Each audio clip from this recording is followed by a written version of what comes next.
तो हेलो दोस्तों, नमस्कार। कैसे हो आप सभी? उम्मीद करता हूँ आप सभी स्वस्थ होंगे, मस्त होंगे, ज़बरदस्त होंगे। तो दोस्तों, आज हम डिस्कशन करने वाले हैं क्लास 6 एनसीईआरटी हिस्ट्री यानी इतिहास सब्जेक्ट क्लास 6 के एनसीईआरटी का चैप्टर 3 डिस्कशन करने वाला चैप्टर नाम है आरंभिक नगर।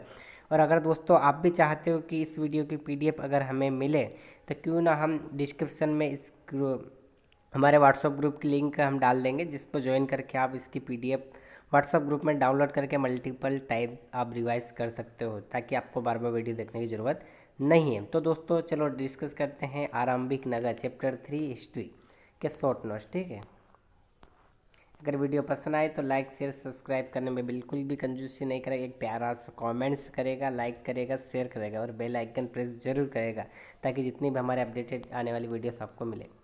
ठीक है, सब टॉपिक पहला ये रहा हड़प्पा की कहानी, यानी जो हड़प्पा सभ्यता की बात करें, जिसे सिंधु घाटी सभ्यता भी कहा जाता है। तो आइए जानते हैं, हड़प्पा की खोज 1920-21 में हुई थी। यानी जो हड़प्पा की खोज की बात की जाए तो 1920 और 21 में हुई थी। सिंधु घाटी सभ्यता के नाम से भी इसे जाना जाता है, इसलिए इसे हड़प्पा सभ्यता यानी हड़प्पा सिविलाइजेशन भी कहते हैं। यानी इसको हड़प्पा सिविलाइजेशन भी कहा जाता है। काल यानी समय की बात करें, लगभग 2500 ईसा पूर्व से 1500 ईसा पूर्व तक की बात यहाँ पे बताई गई है। ठीक है, इसका जो समय काल था। बात करते हैं सब टॉपिक दो की। सब टॉपिक दो बता रहा है कि नगरों की विशेषता क्या थी। यानी इस समय की जो बात करें, जहाँ पे हम इंडस वैली सिविलाइजेशन या सिंधु घाटी सभ्यता की बात करें, वहाँ पे नगरों की व्यवस्था कैसी थी, क्या विशेषता थी। तो आइए जानते हैं, योजनाबद्ध नगर यानी वेल प्लानिड सिटीज, यानी योजनाबद्ध नगर वहाँ पे थे। प्लानिंग वाइज सिस्टम द्वारा जो नगर जो बने हुए थे एक योजनाबद्ध तरीके से। बात करते हैं वहाँ पे मकान जो थे वो पक्की ईंटों से बने थे। यानी वहाँ के जो मकान थे पक्की ईंटों को देखने को मिले हैं। जल निकासी प्रणाली drainage system is the most important topic है। ठीक है, इसमें अक्सर ये पूछा जाता है कि सबसे बेहतरीन जल निकासी प्रणाली ड्रेनेज सिस्टम कहाँ पे प्रसिद्ध था, तो आप कहेंगे हड़प्पा।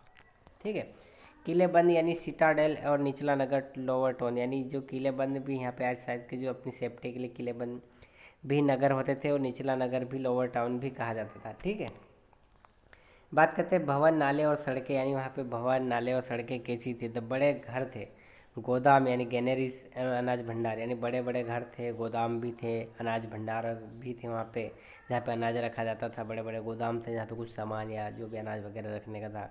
बड़े बड़े घर भी देखने को मिले।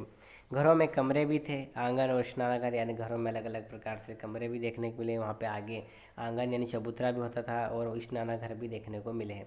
नालियाँ ढकी हुई और ठीक से जोड़ी हुई। नालियाँ एकदम बिल्कुल ढकी हुई थी, बिल्कुल अच्छी सी थी। ठीक है, ढकी हुई देखने को मिली और बढ़िया ठीक ठाक कंडीशन में देखने को मिली, जोड़ी गई थी।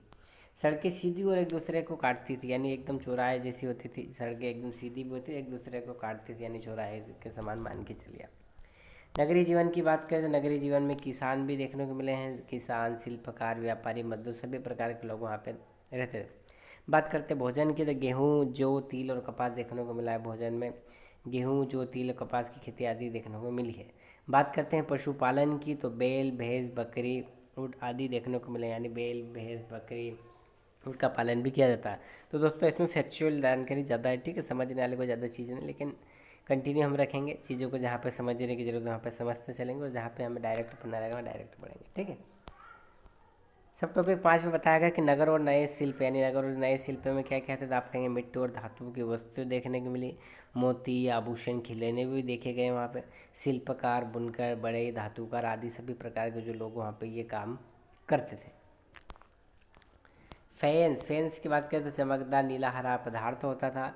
इससे मन के गहने खिलौने बनाए जाते थे। यानी मन के खिलौने आदि जो खिलौने हो गए, मन के हो गए, झूमर हो गए, अलग अलग प्रकार की जो आकृति के जो भी सामान होते हैं वो बनाए जाते हैं।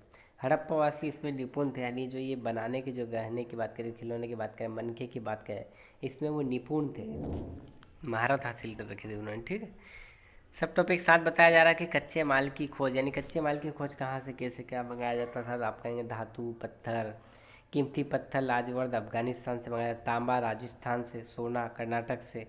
ठीक है, और व्यापार से कच्चे माल लाकर वस्तु बनाते हैं। यानी अलग अलग स्थानों की बात की जा रही है, राजस्थान, तांबा, सोना कर्नाटक से, कीमती पत्थर अफगानिस्तान आदि से मंगाया जाता था, जिससे वो लाकर बाद में वस्तुएं बनाए जाते थे। बात करते हैं सब टॉपिक 8 की। सब टॉपिक 8 में बताएगा कि नगरों में रहने वाले लोग, यानी जो नगरों में रहने वाले लोगों की बात की जाए तो वहाँ पर गरीब और अमीर दोनों प्रकार के लोग पाए जाते थे। अंतर दोनों के अलग अलग थे। जो बड़े घर होते थे वो अमीर लोगों के होते थे और छोटे घर साधारण लोगों के लिए देखे गए थे। यानी कहने का मतलब है जिनके बड़े घर है वो अमीर लोग हैं, जिनके छोटे घर है वो साधारण लोग हैं, गरीब लोग हैं। राजा शासक के प्रमाण अभी तक देखने को नहीं मिला है, लेकिन वहाँ पर संगठन बहुत मजबूत था। मतलब राजा आदि इनका शासन तो नहीं देखा गया, लेकिन वहाँ पे संगठन मजबूत है। जिस प्रकार से आज गाँव में अलग अलग लोगों के संगठन समूह होते इस प्रकार से। बात करते हैं गुजरात की। गुजरात में हड़प्पा कालीन नगर का सूक्ष्म निरीक्षण, यानी गुजरात में जो हड़प्पा कालीन उसका नगर सूक्ष्म निरीक्षण किया गया है, जिसमें लोथल है जो गुजरात में स्थित है। ठीक है, ये भी हड़प्पा कालीन से संबंधित नगर था जो कहाँ है, गुजरात में। यहाँ बड़ा गोदाम यानी वेयर हाउस और बंदरगाह डॉकयार्ड मिला है। यानी बड़ा गोदाम कहाँ पे देखने को मिला, तो आप कहेंगे लोथल में, और डॉकयार्ड बंदरगाह स्थान कहाँ पे देखने को मिला हड़प्पा कालीन या सिंधु घाटी सभ्यता के समय, तो आप कहेंगे लोथल गुजरात में। जो व्यापार और शिल्प का बड़ा केंद्र था, यानी यहाँ पे व्यापार वगैरह बहुत देखने को मिला, शिल्पकार आदि कुछ काम वगैरह होता हुआ होगा, तो जिस कारण इसे बड़ा केंद्र देखने को मिला। बात करते हैं मुद्राएं की। 10 मुद्राएं और सील और मुद्राएं की बात की जा रही है। ठीक है, सब टॉपिक में। तो पत्थर के छोटी छोटी मुद्राएं यानी सील्स होती थी, जिसे कुछ पहचान के लिए बोरी आदि पे सील किया जाता था। ठीक है, आकृति के माध्यम से पशु की आकृति देखने को मिली, जिस पे लेखन की लिपि अब तक अपठनीय है। वहाँ पे जो लेखन की जो लिपियाँ हैं आज तक उसको पढ़ा नहीं गया है। ठीक है, व्यापार और पहचान के लिए इस्तेमाल किया जाता है। यानी जो ये मुद्रा, सॉरी दोस्तों, जो मुद्रा और सील की बात की जा रही है वो व्यापार और पहचान के लिए इस्तेमाल की जाती है। बात करते हैं सभ्यता के अंत का रहस्य की बात करते हैं, तो लगभग 1900 ईसा पूर्व के बाद पतन हुआ है। अगर इसके कारण की बात जाए तो कोई कहता है बाढ़ के कारण यहाँ पे सभ्यता का अंत, कोई कहता भूकंप आया था, कोई कहता जलवायु परिवर्तन था, कोई कहता नदी का मार्ग बदलना। यानी कहीं अलग अलग प्रकार के विद्वानों ने, जो विद्वान आगे जो भी है पुरातत्वविद ने ये बातें बताई। कोई कह रहा है भूकंप, जलवायु परिवर्तन, तमाम ऐसे कारण है जिसके कारण ये सभ्यता का अंत हुआ है। खेती और व्यापार कमज़ोर भी हो सकता है, ये कारण भी हो सकता है। कृषि जैसे जलवायु परिवर्तन, खेती और व्यापार भी कमज़ोर हो चुका। अन्यत्र यानी एल्सवेयर, यानी और अन्यत्र क्या क्या कारण हो सकते थे। अन्य समकालीन सभ्यता की बात कर लेते हैं, जिसमें मेसोपोटामिया जो है टिग्रिस यूफ्रेटिस से संबंधित है। मिस्र यानी इजिप्टियन सिविलाइजेशन की बात करें जो नील नदी के किनारे स्थित थी, स्थानीय शुरुआत हुई थी। चीन में चाइनीज सिविलाइजेशन जो हांगहो नदी के किनारे देखी गई है। ठीक है, बात करते हैं एग्जाम बूस्टर पॉइंट है जो एग्जाम में पूछे जा सकते हैं, जो संभावित कारण है वो। हड़प्पा सभ्यता को सिंधु घाटी सभ्यता के नाम से यानी ब्रोंज एज सिविलाइजेशन के नाम से भी जाना जाता है। विशेषताएं की बात करें तो पक्की ईंटें, योजनाबद्ध नगर और नालियाँ की यहाँ पे बहुत शानदार बनी हुई थी। अनाज भंडार ग्रेट बात हड़प्पा की खासियत, यानी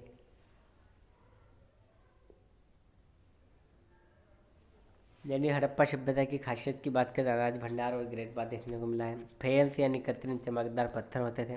लोथल में जहाँ पे गोदाम और बंदरगाह देखा गया है। मुहरे पशुओं की आकृति की आकर होती थी, जिसे अपठनीय लिपि है, अभी तक जिसे पढ़ा नहीं गया है।